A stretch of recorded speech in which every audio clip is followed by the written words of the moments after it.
How do I deal with stresses in my life? How do I deal with other people in my life? That's kind of what we've been working through. And I just want to share a story of how this was some Enneagram growth for me.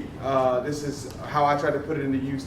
So last October, my dog Thor died, okay? It was really sad. I mean, he's my German Shepherd of like 8.5 years. He got really sick. I took him to the vet. They kind of was like, yeah, he should be fine. Let me give you some stuff. Gave me some stuff. Was giving it to him. I mean, it was like 2 days later. He woke up. We woke up and he had passed away. And it was we were planning on going to the pumpkin patch that day. So we went. My dad came over immediately. I dug a hole. Me and him kind of cleaned it all up. Dug a hole, put my dog, buried him, and my 7 self wanted to avoid any of those emotions. I did not want to sit there and be sad about my dog, but we were going to the pumpkin patch, so I got to finish up with that. We went to the pumpkin patch, took family pictures, did the pumpkin thing, slide on slides, ride a hayride, like all that stuff. This is fun and exciting. Kids are loving that, enjoying that. You can see how the 7, I can avoid the emotion. That's the thing. And so then Colby, one of the kids in the youth group, was home for the weekend. He said, hey man, me and some friends, we want to go play disc golf. We want to go play disc golf. And I was like, yes, I'd love to go play disc golf. Like I'd already told him I wanted to do that beforehand. So then that day, and I was sitting there on my bed, and I had the moment. This was the moment. I was like, listen, you're doing it. You're avoiding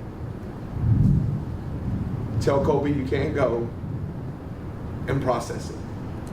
And so I told Colby I couldn't go. And I sit there and I made a Facebook post about it. And I didn't want to make a Facebook post about it, but it caused me to process it. And I remember just sitting there and I was typing this stuff up about when we got him and when I brought David home, and he just sit there at his bedside and just all these things. And I just thought about all that. And Leslie's laying there in the bed next to me, kind of just on her phone or whatever. And it's just the middle of the day, kind of like nap time for my family. But I'm just sitting there making this post, and she just hears me sobbing. And this is a very unusual thing for Jessie to do. And I can just tell Leslie doesn't know what to do. She doesn't know how to handle it. It's like, this isn't you, I don't know what to do. And I was like, it's okay. Like it was totally okay that I was sitting there doing that. It was just weird because crying is not okay. And I was like, but I was really sad about my dog dying. Like, I mean, that dude, it's like, some people, dogs, whatever, like our dogs are indoor dogs, and it's like, dude slept, he slept close to us. He every time someone showed up at our home, he protected the home. He did his jobs, and he cared for us, and I love this dude, and I had to process this, and it was like, so sad. But because I knew who I was through the Enneagram, I knew how I was going to respond to it, and I chose not to. I chose not to avoid it and just deal with it. And that's just like the reason I really appreciate this stuff. So if you haven't taken much, but you have gained some knowledge about yourself, I think you can really use that for lots of growth. Especially last week when we talked about spiritual growth and stuff too, for sure. So I just kind of wanted to share that story as we start tonight about just kind of looking back on some of the things. We began, I'm off camera and then let you know it. We began 13 weeks ago with this idea that learning about ourselves will allow us to kind of relax that grip on our personality that's been holding us back from being everything that we can be. We want to kind of relax that a little bit, kind of see where we need to loosen up a little bit and not let this personality become something that holds us back, because we don't want to make excuses for it. We don't want to resign ourselves to that. We want to, like I said, just kind of relax that grip. And so instead of saying, nope, you're just going to have to deal with me like this, we want to kind of get to know ourselves so that we can be better. Yeah, for sure. So what we like to do is kind of walk through a processing thing. And again, this is kind of the recap. But we're hoping what you've pulled through this is learning to love other people. And so what we're going to do is we'll put a slide up of I couldn't get that one. That's all right. I was trying to get the phone. That's no problem. So we'll put a slide up that gives us the recap of what the person's passion is, and then their lost childhood message, and then someone that's not that number, we would like us to just kind of brainstorm some ways to love that number, because I think that's the big takeaway from this. All right, so we'll start up here with 1. A reminder: one's passion is anger. Their childhood message, the wounding was it's not okay to make mistakes. And the lost message, the thing that they don't hear, that they didn't get to hear, was you are good just for who you are.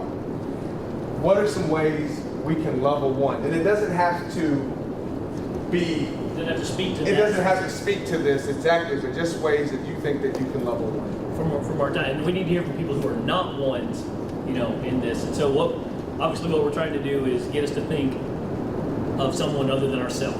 We spent a lot of time really kind of trying to learn about ourselves, but the goal is obviously so that we can be better in this world with our relationships, and that's others. What a nice thing. So 1s, what could we do?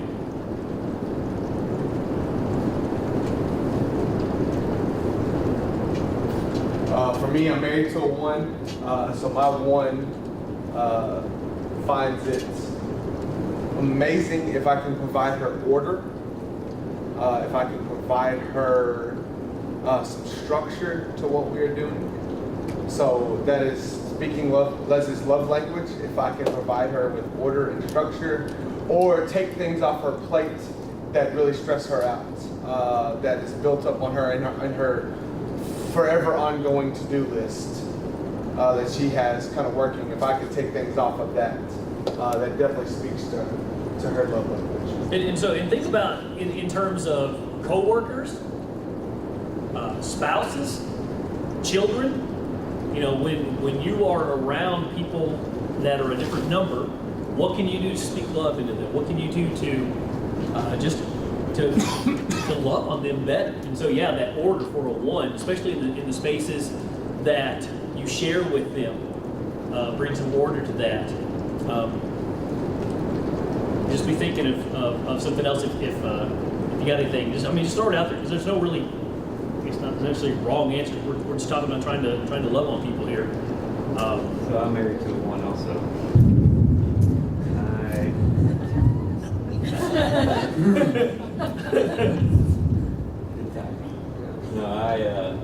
Past year or so, I've started a note in my phone of notes to self about loving your wife, because in the past I've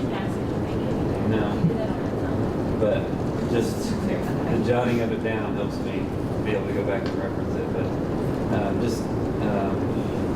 she needs me to be engaging to her in conversation and ask engaging questions, and I always try to do that in my own way, not in a cookie cutter way that is scripted, but just more than just the 9's way of laid back, casual, trying to stay under the radar type conversation, but be more engaging.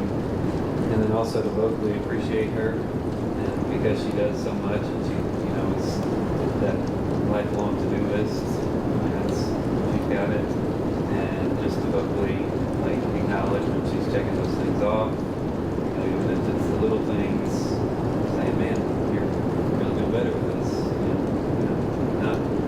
Not great at it, but I do know that those are the things that she needs from me. Yeah. That's good. Anybody else? Kindness. Slow to anger. Slow to speak. Quick to listen. Goes a long way. That's very fun. Yeah, for sure. With a perfectionist, did you make slides of the ones I listed? No. Okay, good. So with a perfectionist, someone who has this high standard of here's the way it should be. Step up and admit your faults. When you make a mistake, what they're kind of take that off of them and say, no, what this was my bad. Don't force them to feel kind of this, I don't know, anger, but with this resentment because you're not perfect. But when you make a mistake, step up and own it, and be careful how you criticize a perfectionist, because they'll take it a little more personally. They're The whole a idea little of more like, sensitive to no criticism. offense, when you say no offense and say something, the ones are going to take major offense to whatever follows. I think everyone takes offense to that afterwards, but one's major offense. But yeah, because remember, one's got the like echoing voice in their head is going to tell them, remember that time that guy said this, and it's just going to keep echoing to them. It's really going to hurt them for sure. Because it's not okay to make mistakes, but what they need to hear, you're good for just who you are. So, how we doing time? Me to roll. All right, twos. Let's roll it. Reminder, pride, expressing your own needs will lead to rejection, and the lost thing is you are wanted. How can we love some twos?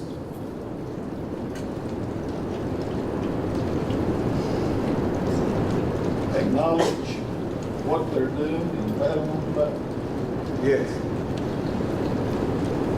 Yes. We think so it's one of those things. My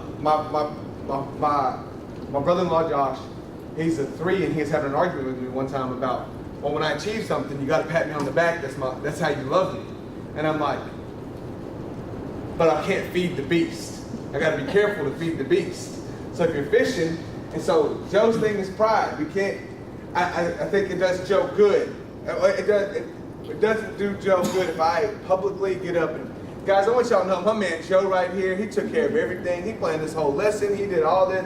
Like, that's a pride thing for Joe. That's going to feed right in that passion. But I'll tell you It's what's gonna going be to a love trip up. Joe more than Joe can feel overloved is when Bill comes to Joe on the side. And he's like, hey, man, you did a great job tonight. Really, just really speaking to him, not public affirmation, because that feels like he's getting that reward. But instead, it just speaks to, and that pat on the back, on the side of that note, that being grateful and thankful for your two, I think really, really speaks love to them. So I want to keep it rolling, but there's twos we process verbally. We don't necessarily want to think things through. We want to talk things through. So bear that in mind when you're dealing with a 2. They're just it's all gonna come out verbally. So just one of the ways that you kind of help a 2 is let them do that. Don't kind of make them feel bad for that. Also, they take things. They want honest feedback, but they do take things personally. I don't know if we covered this one earlier, but it's like if I cook you a meal of spaghetti and you hate the spaghetti and you say, "Oh, I don't like your spaghetti," what I heard was, "I don't like you." We take things personally. So when dealing with a 2, know that a comment like that is not, "I don't like your spaghetti." It was, "I don't like you," and that's how they're going to take it. So just be mindful of those kind of things. No matter how you word it either. It just, no offense, Joe, but I don't like your spaghetti. Stop it with no offense, man.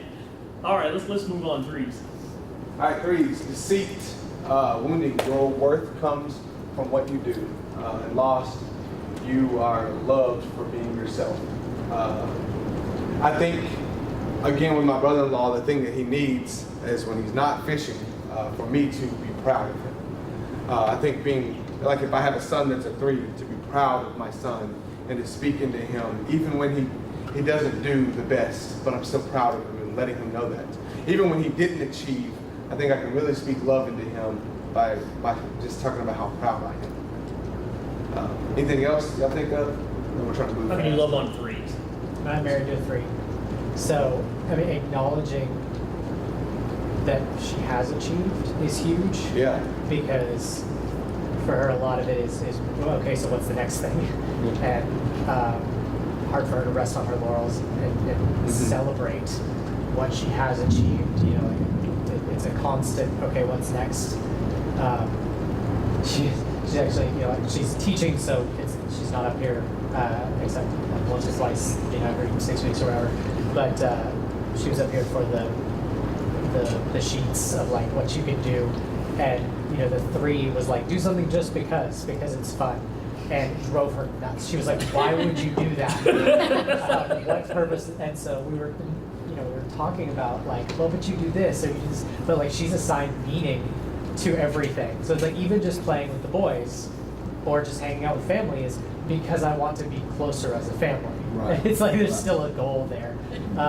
So being able to like work with that and not push against it, because there's just I'm just noticing little things because she doesn't.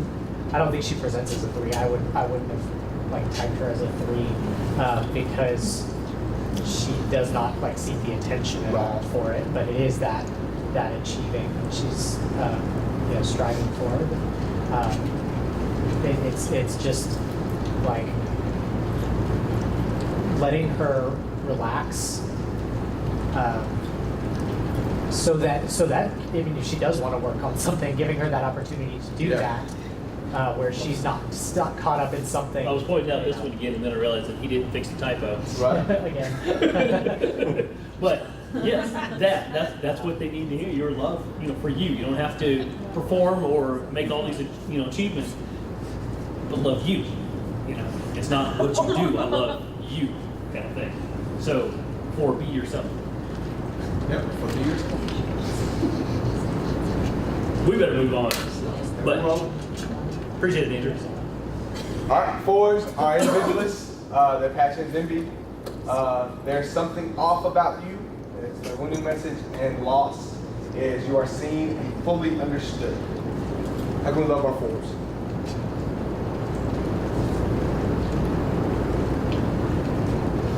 Or you read this? I feel like that's a lot. I feel like that's a common theme in a lot of these, it's like acknowledging that. But especially for a 4, that's really what they need to hear. That you are unique, that you have special. I mean, that speaks directly to a 4 more than other types. Yeah, I mean, we're all kind of unique in that sense. I get that, but Like, man, you're weird and don't ever change. Like that. Like I love, like, hey, you're not boring. Like you are surprising and different, and I mean, maybe not like those exact words, but that message that like it is, like we don't need you to be exactly like us, or like anybody else. Authenticity, I think, speaks volumes to them too. Just you being completely honest, because that fake something you put up, or if you lie to them, I mean, they just take that to heart. And if you're telling them the truth, and if you can come to them and just, hey, I did this and I was wrong, or whatever. That just, they love that transparency. of all the numbers, this is the one that lives in they're perfectly healthy in melancholy. And what it's not going to be helpful to just say, well, just cheer up. That's not going to be good for them. So learn how to, let them be comfortable in their melancholy, and don't pick on them for that. It's okay for you to not be in that boat. You don't have to be melancholy just to be with them and love on them. You can be lighthearted and fun and have a great, but let them be there. And don't try to say, well, just come on, put a smile on your face, kind of stuff. Let them do their thing, and you be you. So I think that would be helpful. All right, our 5s. Remember, their passion is avarice, or greed. And wounding is it's not okay to be comfortable or safe in the world. Lost. Your needs are not a problem. Your needs are not a problem. How can we love our 5s?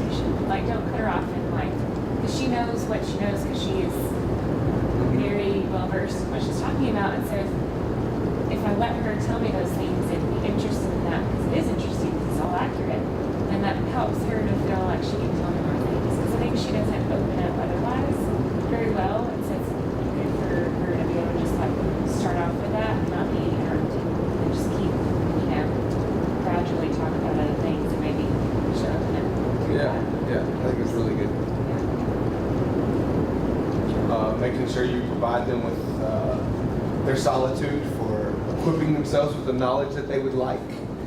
Sometimes they just want to dive in and research something, like giving them that opportunity, not interrupting them when they're trying to pour out some of that stuff.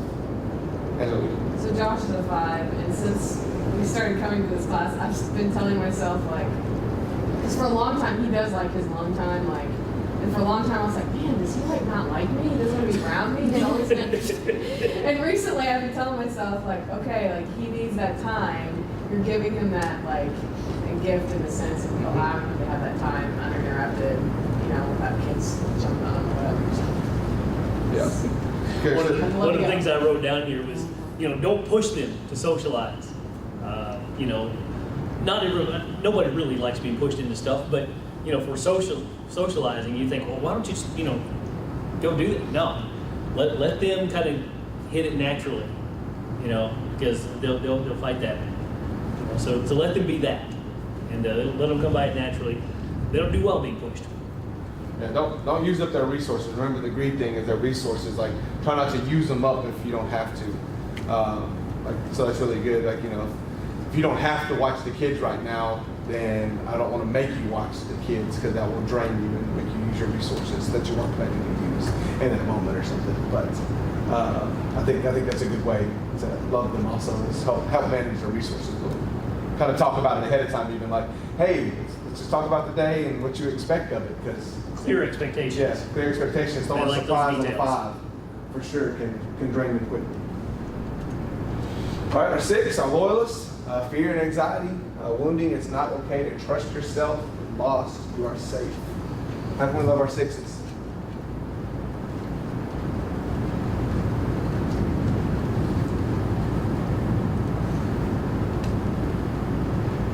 This is Dalton, who just left.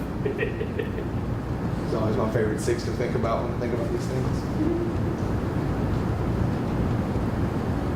Well, do you try to find a way to relieve their anxiety? Oh, absolutely. I think if you provide them with a safe environment, just a feeling of safety, they can really ease up and get away from some of that. And it's just really showing them to love. But you can't just say, hey, get over it. Why? Yeah, you've got to provide that for them and set it up to where they can relax. You can't just say, hey, everything's going to be okay, because that'll just kind of increase that. Just because you say it doesn't make it true. Right. But like Jesse said, create a safe environment. Yeah. Just create safe spaces. And otherwise you just kind of come off as patronizing. And then obviously we don't like that. It's just an example. If we had a flat tire in the car or something with Dalton, he would have some anxiety about it. He would just, and then I was like, oh, don't worry, man. I'm gonna put the little triangles out. We had this in the van one time. I'm gonna put the triangles out. I'm gonna change this thing. And he's like, do you even know how to change a tire? Dalton, I have changed more than 20 tires in my life. I'm experienced in changing tires. Okay, good. Because sometimes I don't know about you, So he's just worried, He's just worried. Like, he is worried that I'm not going to be able to handle it, but I just got to provide him. I have experience in this, Dalton, and he feels safe. He feels better about it. So I think be thoughtful, because they're going to have a lot of questions. So be thoughtful and respectful and answer their questions. But don't, like I said, don't be patronizing. Yeah. Don't blow them off. Hey, it's going to be okay. Just go sit back down. No. Answer their questions and entertain that. In a positive way. In a respectful way. So. Jackson Morris, one of my favorite kids ever. When we took him backpacking, and he is petrified of storms. He's terrified of storms, and it was the worst storm I've ever been in out in the woods. But I did not need to let Jackson know that. Because he was already on edge, and I kept telling him he's going to be okay, everything's going to be fine. He's checking the weather the week before we go, just worried about it. Yeah, and when we're out there, and trees started to fall. They were. And he just started falling. But I just, I need brakes to do, and I said, hey man, we're going to be fine. We're going to go over here to this pavilion. If a tree falls in that pavilion, it's like, we just deserve to die. We're not going to be in our tent. We're going to go over to this pavilion. It's going to be fine. And he felt so much better when we got in that pavilion. Got a little fire going over there. And he just felt fine. But it was traumatic for him. Like, I mean, he looks back on it, and I did not let him know as to how bad it could have been. 'Cause I was like, this is horrible. It was Joe, bad. what are we doing? It was bad. It was not good. All right, our seventh, gluttony. And it's not okay to depend on anyone else, and lost, you will be taken care of and cared for. How can we love our sevens?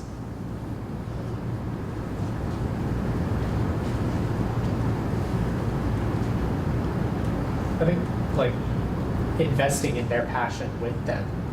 Yeah. You know, like if they're gonna like be way into something, you know, like if they have someone to be able to talk about that with it or to enjoy Yeah. it with, you know, Yeah. like I know that it also kind of feeds into like where it can be the avoidance, but like just it seems like it's fairly like No, I think obvious of like have fun with them, you know. Yeah, I think that's fair. I mean, Be quiet, you're 7. I know, but I just give the example. I can give the example. Go ahead. Fine. No, most adults have forgotten how to play.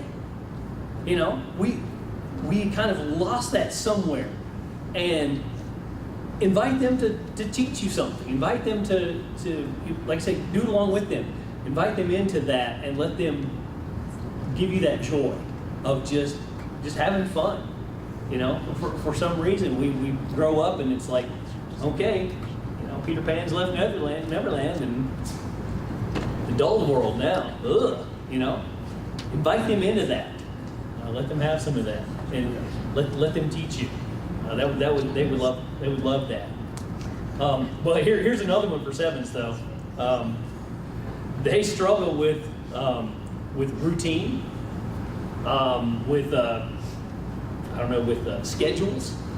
They like that kind of flexibility to just, you know, drop everything and go. So remember that. Now, obviously, you know, we all have to, you know, succumb to that sometimes. But loving on a 7, you know, if you're going to try and just schedule it all out and routine and stuff, not so much for a 7. So if you want to love on one, that's a way to do it. You know, just free them up to be spontaneous. Leslie just letting me talk about my hobbies with her even means a lot. Like, I know she has no interest in some of them. Like, she's allergic to outside, so disc golf she doesn't care about. But I just want to, like, I have a tournament experience or something, I still want to tell her about it. And that means a lot. And just, you know, if I'm reading a comic or something I want to tell her about, or working on my board game, I'm like, let me just spam you with this stuff. I just need you to nod your head. That'd just be great. You know, that kind of thing. So, and then, most like, of the world is outside. yeah, for sure. And for Joe, like you said, I mean, remember, I'm the butterfly. Like, I want to fly. I don't want to be held down, for sure. All right. Our 8s, the lust, and then the wounding. I mean, the wounding is the world is terrible, and only the strong survive. And the lost is you will not be betrayed. How can we love our 8s?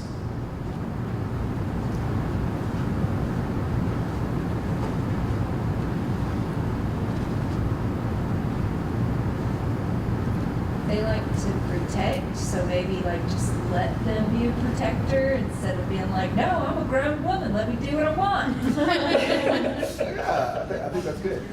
Yes.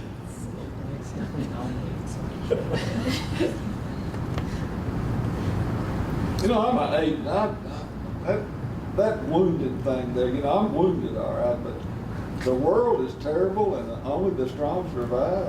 I don't get that. You know, maybe only the strong survive, Right. but it's not because the world's terrible. It's just the way it is. Yeah.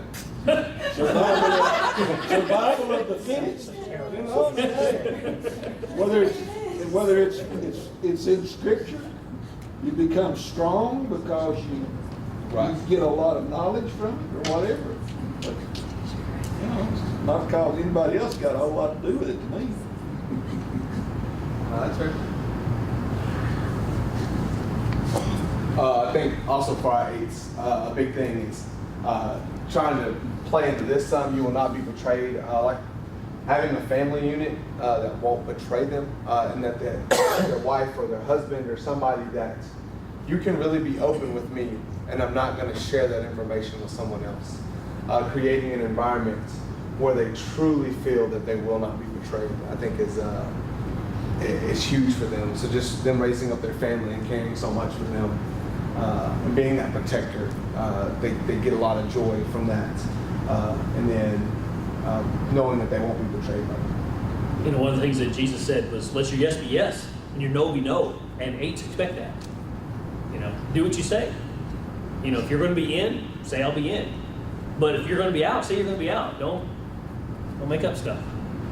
And that's we tease Danny a lot because he's our office aide, well, one of them, and you know he expects everybody, you know, hey, just tell me what you're going to do. But if you're not going to do it, tell me. Don't say you're going to and then not get around to, well, you know, make excuses and stuff. Just let it go. You know, do it. Don't beat around the bush. My father-in-law is an 8, and I've learned to help our relationship. It helps for me to allow him to teach me things, even if I'm not that interested in what he's teaching me. And like, just for him to get the fulfillment of like, I know this, you don't, so let me tell you all this knowledge that I know about this, and you'll be better because of it. Yeah. Or at least let him feel that way, even if I don't think necessarily I'll be better because of it. But Right. No, that's good.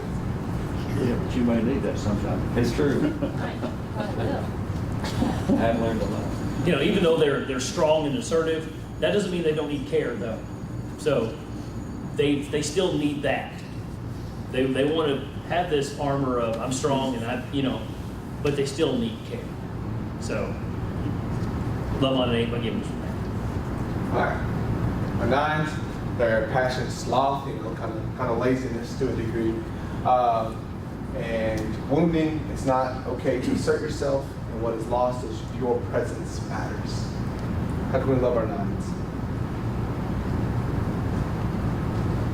Like really valuing their opinions, Mhm. so that they like.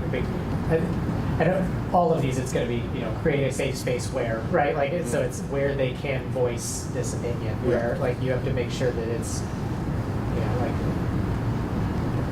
like because they're always just, I don't care. I'll do whatever. Because I don't want to. So really ask hey, what do you actually want, and then valuing that. Because they do have desires, they do have dreams, they do have concerns, they do have things that they want. But they're not going to be assertive and do that. So give them that space. Yeah, I'm saying to let them voice that, let them name what they need. That's okay. My mom's a 9, and this suddenly makes a lot of sense because she has 5 and 1 of 5 kids. She often talks about how it really stresses her out, feeling like she's not wanted, like her kids don't want her to visit. It's like she's created it in her head that she thinks her kids don't want her to visit, and so anytime me or one of my brothers invites her to visit, that means a lot to her. So this, I don't know, this makes sense. Mm-hmm. I think for me and Rachel's a 9, so just the office relationship and how I try to show her love is being extremely patient with her. Not just patient, extremely patient, because I do have a tendency to, let's make decisions, let's do things, I can make a decision on the fly, and 3 minutes later, we're rolling. I started trying to the moment I think about it, I throw it out to Rachel so she can have multiple days to think about it sometimes. and because she likes to weigh, she just does the scale thing, weigh all the pros and cons of her decision. She asked me to marry her and Evan. So I'm really excited about that, but I know there's going to be a lot to go into that. So I've already started asking her questions because I want her to be able to think about it, for sure. So And don't interrupt at 9. Yeah. Because you interrupt them and all of a sudden there's conflict and they're like, well, I'm not going to force my way back into this. If they're talking, they may meander a little bit, but give them that space.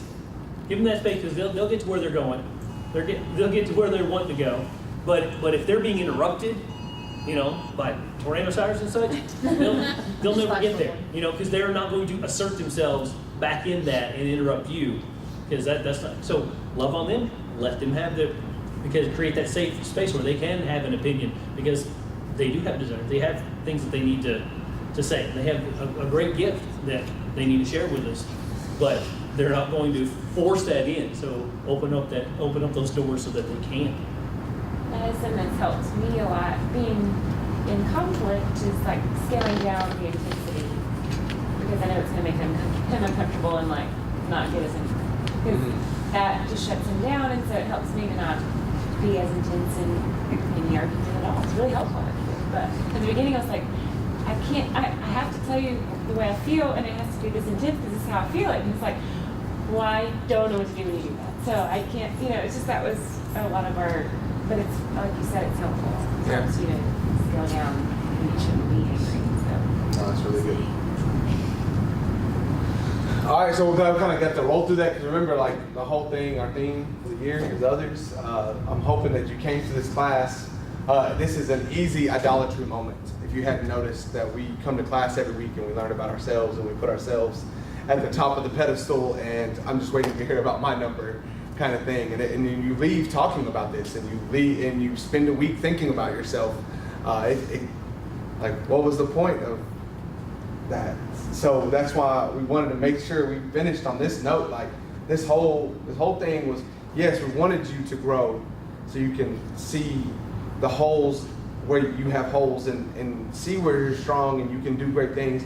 But the whole thing is, we're trying to love on other people better. Our theme is others, and so others by their numbers. This is our goal for this.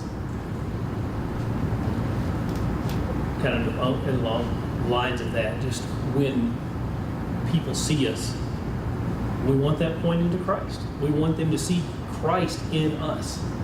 And so many times, I know we're way over already, but be careful how you go about tackling your problems, because I'm going to try to solve my two-ness by being a two. And it get kind of circular there. And so use this as a way to kind of look out beyond yourself and say, what are some things I can work on? How can I approach this? Because in the end, it's we got to love on God by loving on each other, not looking out after ourselves. And that's really what we're trying to do. So, we'll close out. Yep, I'll say a prayer for us. Thank y'all for 13 weeks journeying with us. I hope that you enjoyed it. Thank y'all. Yeah, no problem. All right, let's pray. God, thank you so much for just everything you've given us. God, I thank you for our individual personalities. God, but to be honest, I hope that we can clothe ourselves with your Son, Christ. So we just cover it up.